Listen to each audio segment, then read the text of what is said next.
शिवराज महाविद्यालयाच्या सानिका सावरेची थायलंडमध्ये लावणी सादरीकरणासाठी निवड। विद्यार्थिनीचा डॉक्टर अनिलराव कुराडे यांच्या हस्ते सत्कार। लावणी कलेच्या माध्यमातून महाराष्ट्राच्या सांस्कृतिक वैभवाचं सादरीकरण। गडिंग्लज येथील शिवराज महाविद्यालयाची विद्यार्थिनी सानिका सचिन सावरे हिची थायलंड येथे आयोजित करण्यात आलेल्या आंतरराष्ट्रीय सांस्कृतिक कार्यक्रमात लावणी नृत्य सादर करण्यासाठी निवड झाली आहे। भारत सरकारच्या द रेस रिलेशन बोर्ड आणि बिग मॅडी वेलफेअर फाउंडेशन यांच्या संयुक्त विद्यमाने या कार्यक्रमाचे आयोजन करण्यात आले आहे।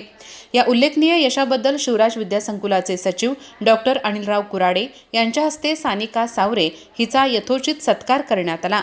यावेळी शिवराज महाविद्यालयाचे प्राचार्य डॉक्टर SM कदम यांनी सानिकाला शुभेच्छा देत तिच्या पुढील वाटचालीसाठी शुभेच्छा व्यक्त केल्या। थायलंडमधील या सांस्कृतिक कार्यक्रमात सानिका सावरे महाराष्ट्राची पारंपरिक लावणी कला सादर करणार असून तिच्या निवडीमुळे गडिंग्लज आणि शिवराज महाविद्यालयाच्या शिरपेचात मानाचा तुरा खोवला गेला आहे। आंतरराष्ट्रीय व्यासपीठावर मराठी संस्कृती आणि लोककलेचे दर्शन घडवण्याची संधी तिला मिळणार आहे।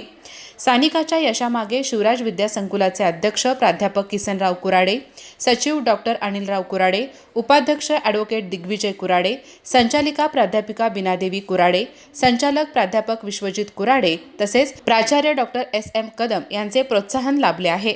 याशिवाय सांस्कृतिक विभाग प्रमुख डॉक्टर रंगराव हेडगे, प्राध्यापक दत्तू जाधव आणि प्राध्यापक रवी खोत यांच्या मार्गदर्शनाखाली तिने आपल्या कलागुणांना अधिक वाव दिला। सानिकाच्या या यशाबद्दल महाविद्यालय परिसरात आनंदाचे वातावरण असून विविध स्तरातून तिच्यावर अभिनंदनाचा वर्षाव होत आहे। थायलंडमध्ये सादर होणाऱ्या तिच्या लावणीमुळे महाराष्ट्राच्या समृद्ध सांस्कृतिक परंपरेचा ठसा आंतरराष्ट्रीय स्तरावर उमटणार असल्याची भावना व्यक्त होत आहे। अधिक माहिती आणि ताज्या घडामोडींसाठी आजच आमचे चॅनल सबस्क्राइब करा।